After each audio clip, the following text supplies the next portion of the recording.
প্রত্যেক নবীকে আল্লাহ তাআলা একটা গ্রুমিং, একটা ট্রেনিং সেশনের মধ্য দিয়ে নিয়েছেন। সেটা কি? সেটা হচ্ছে সবাইকে আল্লাহ তাআলা শেফার্ড হিসেবে কাজ দিয়েছিলেন, রাখাল হিসেবে।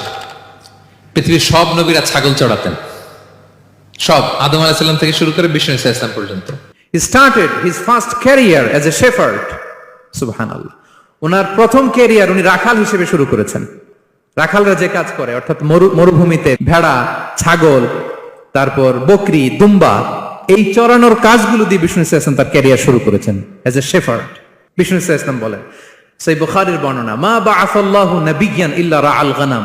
আল্লাহ তাআলা এই পৃথিবীতে এমন কোন নবী পাঠায় নাই যে নবীরা ছাগল চড়ায় নাই। সুবহানাল্লাহ পড়বেন না? সাহাবারা বললেন, ওয়া আনতা ইয়া রাসূলুল্লাহ, হে আল্লাহর নবী, আপনিও ছাগল চড়িয়েছেন? বিষ্ণু ইসা ইসলাম বললেন, নাআম, আমিও ছাগল চড়িয়েছি। ওয়া কুনতু আরআহা আলা কারারিত লি আহলি মক্কা। আমি অল্প কিছু মজুরির বিনিময়ে, অল্প কিছু টাকার বিনিময়ে, সামান্য কিছু পারিশ্রমিকের বিনিময়ে মক্কার লোকদের ছাগল চড়িয়ে দিতাম। সুবহানাল্লাহ পড়েন। কেন সব নবীকে দিয়ে আল্লাহ ছাগল চড়ালেন? এই ট্রেনিং সেশন, গ্রুমিং সেশন কেন? কারণ ছাগলকে একসাথে বসানো কঠিন। ছাগল একটু কি বলে, একটু টেরা টাইপের প্রাণী, কথা শুনতে চায় না।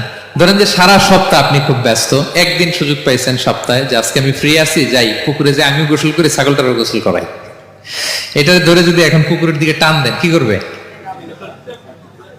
পা দুইটা এমন শক্ত করে মাটিতে ধরে রাখবে, আপনি যত টানবেন ওর ঘাড়ের চামড়া ছিঁড়ে যাচ্ছে, তারপরেও আসে না। এরপর ছাগলগুলোর একসাথে রাখা কঠিন, একটা নেচে ওদিকে যায়, আরেকটা লাফ দেয় এদিকে, আরেকটা ওইদিকে। এদেরকে যদি কেউ একত্রিত করতে পারে, তাহলে এই জাতিকে, মানব জাতিকে একত্রিত করা তার জন্য একেবারে সহজ, পানি ভাত, ঠিক কিনা? এজন্য আল্লাহ এই মানব গোষ্ঠীর উপর লিডারশিপ কায়েমের আগে ছাগল চড়িয়েছেন। এবং যারা মরুভূমিতে ছাগল চড়ায়, যে শেফার্ড গুলো, যেই রাখাল গুলো, তাদের অনেক শক্তিশালী হইতে হয়। গায়ে শক্তি না থাকলে ছাগল চড়ানো যায় না, কিন্তু লাঠি নিয়ে হই হই করে পিছনে দৌড়াইতে হয়, নেকড়ের ছোবল থেকে ছাগলগুলোকে রক্ষা করতে হয়, বাঘ, নেকড়ে এগুলো থেকে বাঁচাইতে হয়। তার মানে এটা করার মধ্য দিয়ে এই জাতিকে কিভাবে জাহান্নামের আগুন থেকে বাঁচাবে, নবীদের ওই ট্রেনিং হয়ে যায়। সুবহানাল্লাহ।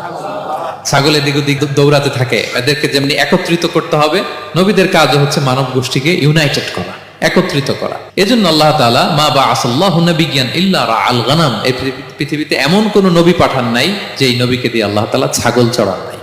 সব নবীর মধ্যে